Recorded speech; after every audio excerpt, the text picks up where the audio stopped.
gathered here early for prayers, Reverend Andy was commenting, hey, how come nobody won? Did everybody remember to come at 4 o'clock, but forget to come at 8 o'clock, 8:45? But thanks be to God, we see a lot of people here amongst us. Last week, the attendance was 1060, and I was commenting in one of the chats that how good would it be if every week 1060 members attend Sengkang Methodist? So 500 in 8:45 and 500 in 11 o'clock. And there are people who say Amen. But this week I see maybe 270, about there. 270 to about 300. I will continue to pray that this whole sanctuary will be filled to the brim. Then that will give us an excuse to, a reason for church rebuilding, all right, or church extension. Now, so last week we started a new sermon series. Reverend Lake actually started off Joshua chapter 1, right? And he encouraged us from the words that Joshua encouraged to be strong and courageous as they step foot into the promised land.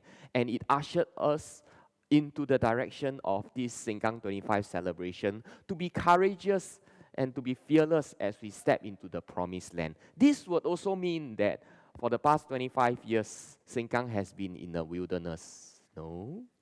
But do not see being in the wilderness as judgment, all right? The Israelites had buffet every day in the wilderness, right? So being in the wilderness can also be interpreted as God's grace and faithfulness following the Israelites every day of their life. They spent 40 years in the wilderness. So today, in continuation of the sermon series on Joshua, I've entitled my sermon title, The Spy Who Loved Me. Okay, I asked Rev Andy to talk about this, to read the whole chapter, because after he read the whole chapter, then I don't need to preach already, because you already know the story, right? This story is very deeply embedded in our Christian Bible reading, because we all know how they managed to conquer Jericho. They sent out 2 spies into this place to spy out, and then they stayed in the house of a prostitute, right? All of us know this story. So instead of rehashing this story today, I'm going to share with you some reflection pointers that I have when reading this story. So, The Spy Who Loved Me. I grew up in an era where we don't watch Marvel, or the Avengers series. We watch James Bond, okay? I'm not sure how many of you grew up watching James Bond, but James Bond, I have been watching James Bond until today, Whenever they launch new series, I will go and catch James Bond, all right? So, I grew up mesmerized by James Bond. Number one, he's very handsome, right? And number two, if you notice, right, after any chase, he will still be looking like that one. Okay? I was always thinking to myself, how come when he climb here, climb there, run here, run there, why don't he just remove his jacket? Right? It will be much easier, right? Why don't he just roll up his sleeves? And then because of that, James Bond made an impression in me. Okay? It is this way that, a British gentleman should behave. And because of that, today I also wear like that, right? Also, I got fascinated by the gadgets that James Bond have. In this show, right, The Spy Who Loved Me, James Bond had a Lotus Esprit. Okay, Lotus Esprit is also available in Singapore back in those days. And this Lotus Esprit, right, he's able to convert into a submarine once it enters water. So, wow, back in the 1980s, this type of car, very good, right? I had this Lotus Esprit in my toy collection at home. Okay, so this is how I grew up. Now, for the story of The Spy Who Loved Me, right, James Bond was sent on a mission, and during the mission, he met a Russian spy, right? And these two spies, right, they fell in love with each other and teamed up together to beat the bad guys, preventing nuclear missiles from triggering off World War III. So today, our Bible story is almost similar because it involves spies, it involves women, so I entitled The Spy Who Loved Me. Now, so we started off with chapter 2, verse 1. Then Joshua, son of Nun, secretly sent 2 spies from Shittim. He said to them, go, look over to the land, he said, especially Jericho. Okay, a lot of us know this story very, very well already. Okay, but what we do not know, number one, is the actual name for Joshua.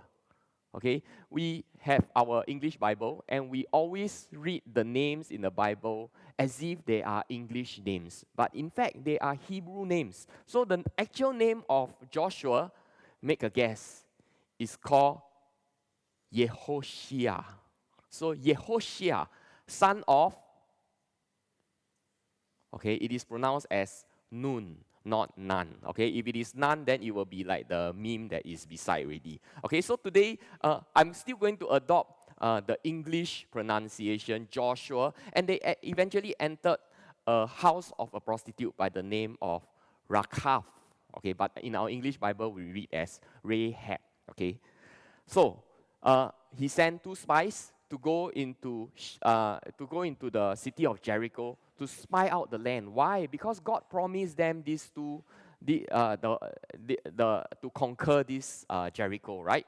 And then, okay, if we continue to read, okay, a lot of us say that the Bible is very, very boring, right? But it is more than meets the eye. If you read carefully, there are sexual innuendos in the story.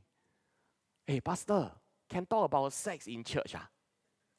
I think we need to talk more about sex in church. Why? Because God created sex for our enjoyment within the bonds of a marital relationship, right? So if we don't talk about sex in church, where would our so many primary 6 who's going to graduate from PSLE learn sex from? Of course, MOE has sexual, some of the modules that teaches them sexuality, right? But apart from them, where are our young people going to learn sex, the topic, the knowledge of sex from, if the church don't talk about sex? Do you all agree that we should talk more about sex? Okay, even adults, I have done premarital counseling. There is this couple that I've counseled. I asked them, do you all know? Okay, so there's this component of sexual relationship. Do you all know how to have sex? They say, don't know leh. Oh, good Christian family, right? They don't talk about this topic one. This topic very shameful. Cannot talk about sex in church one. So they say, don't know leh. I was like, wow. How am I going to teach you how to have sex after marriage? I say, oh, okay, you have library membership, right? Maybe you can go to the library and read up. Okay, so they belong to the generation in which the sexuality education is not very, very established. Can you imagine 30 over years old, they grow up without knowing how to have sex, without knowing what is sex. To them, sex is a taboo word, okay? But I feel personally that we are matured to a stage that we should openly talk about all these things, okay? Not just before marriage, but even after marriage. After marriage, when a couple gets married, right? And the pastor will just wash his hands off. Yeah, nothing to do with me already, okay? Because you all got married already. We should continue to follow up with them. How is your sexual life?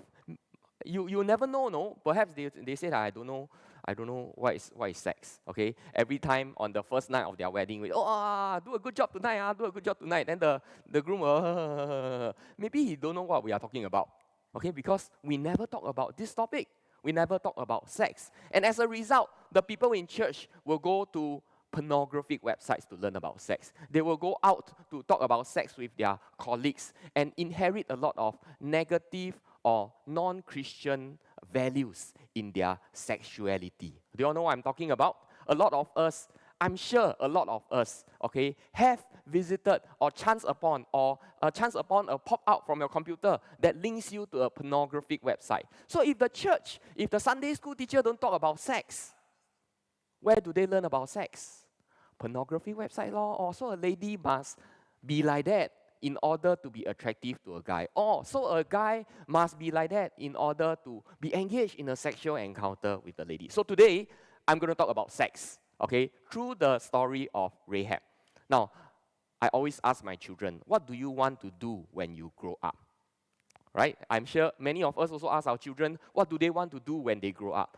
Like all children, they will say, I don't know. Last time when my eldest daughter was very young, she told me, I want to be a mother. Wow, very funny, right? But then it shows that she looks up on my wife, on her upbringing and all these things. So I want to be a mother. Similarly, do you think Rahab's life mission is to be a successful prostitute? Okay, how many of us ever heard of people, I want to be a prostitute when I grow up?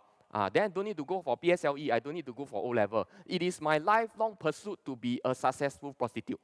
Don't have, right? So today, this character of Rahab was a prostitute. I am sure she is very broken deep within. Okay, when we read the Bible, we seldom think about it from the first person's perspective. How do you think Rahab had felt back then when she was acting as a prostitute? She must be very broken inside, sexually broken, emotionally broken, and socially broken. Because to the people back then, or even to the people right now, a prostitute is a job that is very, very shameful. So we are going to take a look at the sexual innuendos into the story, and then from there we open new frontiers. So we start to talk about sex in Sengkang Methodist Church already. Okay, so in verse 1b, so they went and entered the house of a prostitute named Rahab and stayed there. In the Hebrew text, the word stayed is called shakaf. Shakaf. Okay, in Genesis chapter 39, verse 7, now Joseph was well built and handsome. And after a while, his master's wife took notice of Joseph and said, come to shakaf with me. What do you think? The wife is saying, oh, come and sleep on my bed. That's all. No, come and shakaf with me. To be involved in a sexual act with Joseph. In Leviticus chapter 15, verse 33, they talk about the purity law. For a woman in her monthly period, for a man or a woman with a discharge, and for a man who had sexual relations, shakaf, with a woman who is ceremonially unclean. Okay? If a woman is ceremonially unclean, you are not supposed to shakaf with her. Because when you shakaf with her, you will also be ceremonially unclean. Okay? The last text of shakaf. 1 Samuel chapter 2 verse 22. Now Eli, who was very old, heard about everything his sons were doing to all Israel and how they shakaf with the woman who served at the entrance of the tent of meeting. So what does this reading tell us? This reading tells us that, okay, when the king, when the messengers of the king approached Rahab, Rahab mentioned to them, yes, they were my customers, but I have no idea that they were spies. Can you imagine if you reread this verse? These two spies went to stay into the house of a prostitute. And if there is no sexual union, the prostitute say, come law, you check in at 12 o'clock tomorrow. You check in at 3 o'clock tomorrow, 12 o'clock, check out law. A prostitute will lose her source of income, right? So for the very fact that these two spies managed to stay in the house of Rahab, highly suggests to us that they stayed there in exchange for sexual favors. Okay, but they are spies, they need to be adaptable, right? If you are pushed to this place, this is the only place you can stay safely, then you need to act all the way in order to stay safely into this place. Now, next. I think there is a slide that has been hidden. Are you able to unhide the next Hebrew word called bo? Okay, good. Verse 3, Verse 3. So the king of Jericho sent his messengers to Rahab, bring out the man who came to you. The Hebrew text, or the Hebrew pronunciation for came is bo. Okay, who bowed to you and entered your house because they have come to spy out the whole land. Okay, this word bow also has sexual connotations. Okay, in Genesis chapter 16 verse 2, Sarai said to Abram, the Lord has kept me from having children. Go, bow into my slave with my slave. Perhaps I can build a family through her. So bow also has double meaning, okay? To go into the place and to go into the person. Both also has sexual meanings. Genesis chapter 38 verse 8, then Judah said to Onan, go into your brother's wife and perform the duty of a brother-in-law to her. Okay? So, in verse 4 of Joshua chapter 2, the woman had taken the two men and hidden them. She said, yes, the men bowed to me, but I did not know where they come from. Okay, and the story goes on. They were sent on a wild goose chase, and at the end of the day, after the king's messengers went out to chase these two spies, right? Rahab went all the way up to the rooftop, uncovered the two spies, and then got into a negotiation with the two spies. Okay, Rahab said, I saved your life, so you also must save my life. Then the man said, okay, I will save your life provided you tie a scarlet thread into your window, and then provided your whole family don't leave the house, and then your whole family will be saved. And because of that, the story ends. Okay, now reflections are, these spies, when they went back to report to Joshua, okay, they said to Joshua, the Lord has surely given the whole land into our hands. All the people are melting in fear because of us. This is the story we read in Joshua chapter 2. Okay, but if you rewind 40 years ago, okay, Moses also sent some spies to spy into the same piece of land. And this was what they came back to report in Numbers chapter 13, verse 31 to 33. But the man who had gone up with him said, we can't attack these people. They are stronger than us. And they spread among the Israelites a bad report about the land they had explored. They said, the land we explored devours those living in it. All the people we saw there were of great size. We saw the Nephilims there, the descendants of Anak from the Nephilim. We seem like grasshopper in our own eyes, and we look the same to them. Okay, 40 years different because of the negative report that the original spies brought back, and because they spread this negativity among the Israelites, the whole generation died in the wilderness. Okay, the whole generation died in the wilderness, and 40 years later, they held on to the promise of God, and they reported the same thing, but in a favorable light. They focus on the fear of the enemy rather than their own fears. Okay, the negotiation. Rahab actually, in these verses, right, acknowledged that the God of the Israelites is the real God. Okay, Rahab lived in a Canaanite city.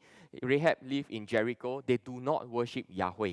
But in these verses, right, Rahab actually acknowledged that truly, Yahweh God is the real God. I know that the Lord has given you this land, and that a great fear of you has fallen on us, so that all who live in this country are melting in fear because of you. We have heard how the Lord dried up the waters of the Red Sea of you when you came out of Egypt, and what you did to Sihon and Og, the two kings of the Amorites east of Jordan, whom you completely destroyed. When we heard of it, our hearts melted in fear, and everyone's courage failed because of you. For the Lord your God is God in heaven above and on earth below.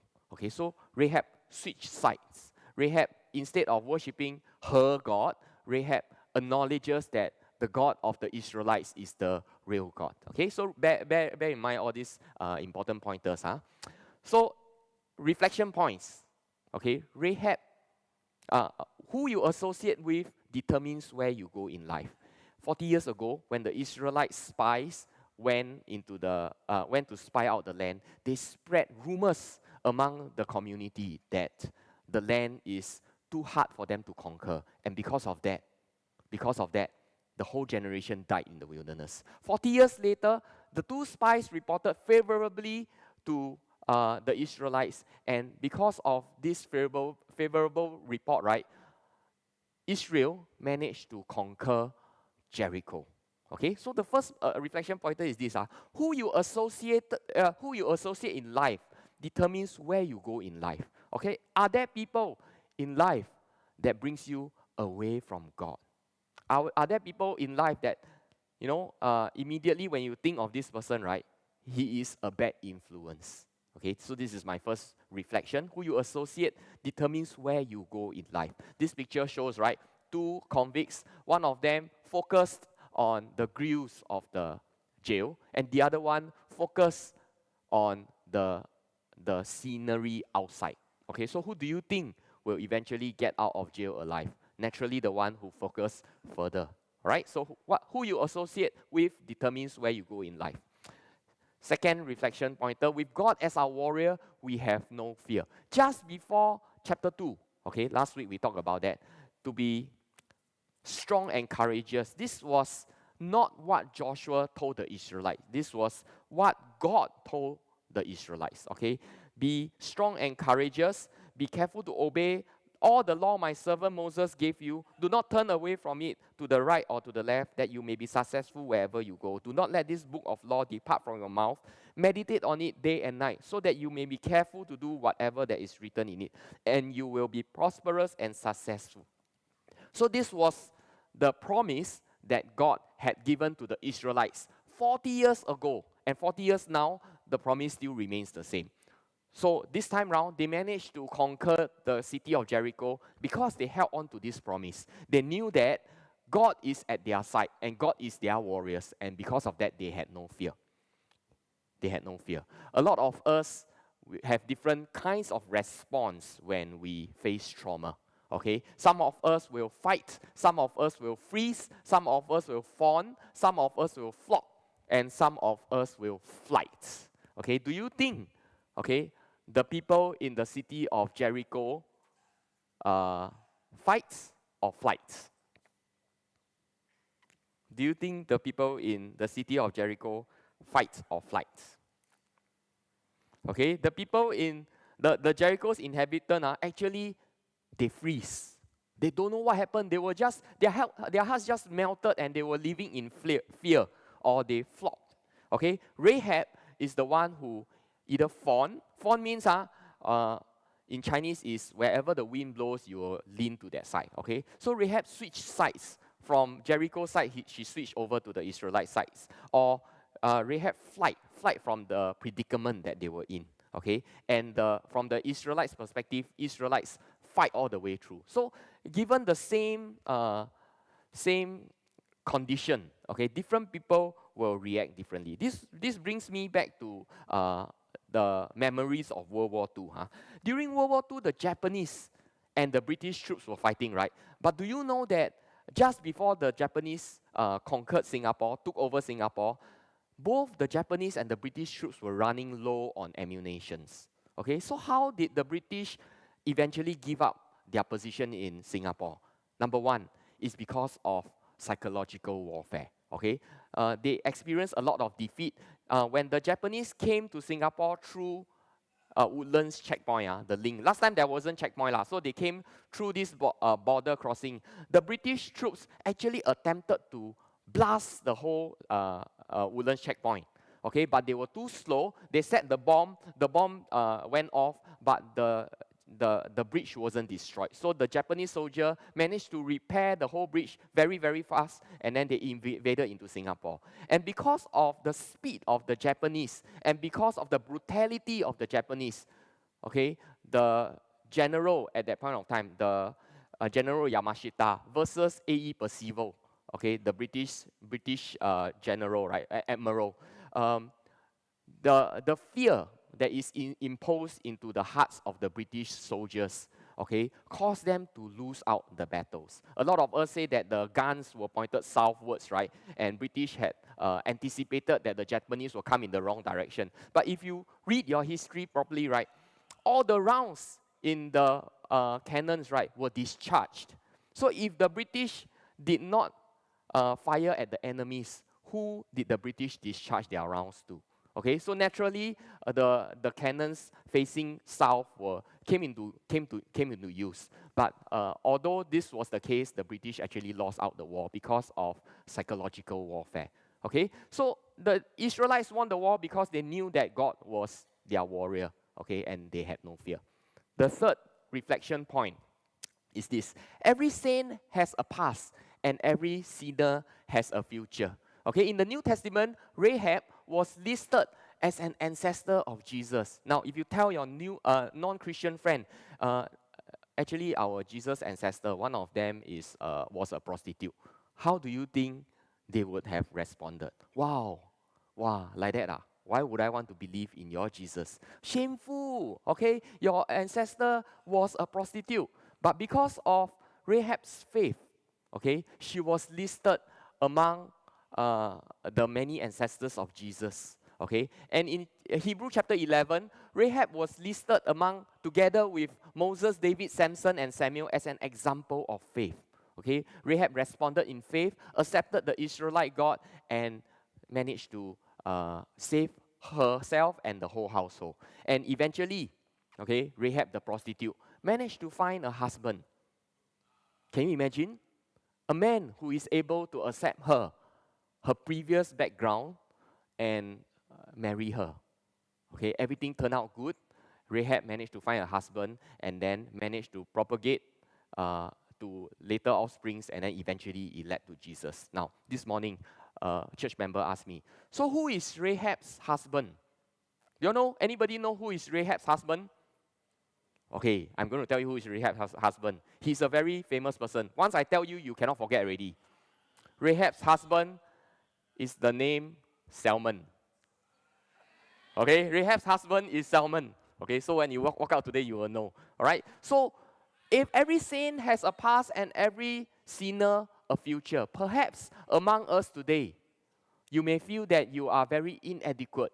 You feel that, my life is so messy, I shouldn't be coming into church. My life is so messy, I shouldn't even be a Christian. Or even, I have a sexual history very, very similar to Rahab. I don't think I am worthy of God's salvation. Okay, today's story tells us that every saint has a past and every sinner has a future. So if you feel that you are unworthy of God's grace, okay, be courageous, be strong. This is a new chapter to you. I invite the worship team to come on stage to sing Change My Heart, O Lord. Last week we sang, I have decided to follow Jesus. The cross before me, the world behind me. And I want to reinforce this idea that Sengkang 25, as we step into the next 25 years, it is a new start for us to enter into the promised land, to recapture the vision that we originally have, to spread the gospel to the northeastern side of Singapore, the inhabitants of the northeastern side of Singapore. Reflection question number 1, who you associate with determines where you go in life. Are there anybody whom I associate with closely that can derail my walk with God? Okay, you don't have to think too hard. If this person's face surface at the back of your mind, you need to minimize your contact with this person because it derails your walk with God. Question number 2, with God as our warrior, we have no fear. The church belongs to God. Ministry belongs to God. And this is how the Israelites managed to conquer Jericho. But what about our money? What about our money? We are moving into the second league in Sengkang history. We are embarking on our land lease renewal. Okay, a lot of us will say, wow, so much money, cannot lah. Our aging population, a lot of people never work already lah. But if we fix our gaze on Jesus, we know that the church belongs to God and the ministry belongs to God. We will also come to the conclusion that our money belongs to God. We will pray that every time we offer our offerings in terms of cash, God's grace is sufficient for us. God's grace is sufficient to bring us through. Of course, when we give to God, every $100 we give to God, we are $100 poorer. But if we acknowledge the fact that all we have actually comes from God, actually, we will be able to overcome this mental block, okay, that what we earn belongs to us. Actually, everything belongs to God.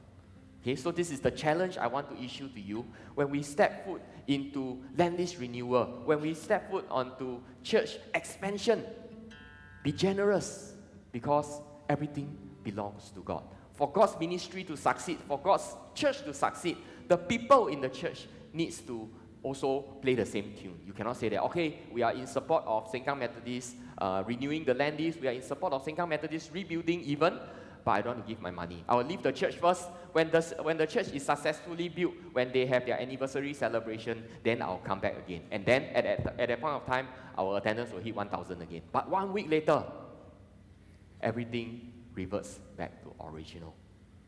Right? The second lap of Sengkang Methodist, we have decided to follow Jesus. We have decided to be a Christian identity, to live out our Christian identity into this world. But we need to walk the talk. We need to put the money where our mouth is. Okay, this is the second reflection question. And the third reflection question is, every saint has a past and every sinner a future. Am I ready to face my past and embrace my future? Okay, there are a lot of promises that God gives us in this book. But a lot of times, Christians never even read their Bible. Christians never even read their Bible. Okay, and with this response song, Change My Heart, O Lord, we pray that every one of us seated here will have a renewed faith, will have a renewed perspective to live out your Christian identity, that is promised in the Bible.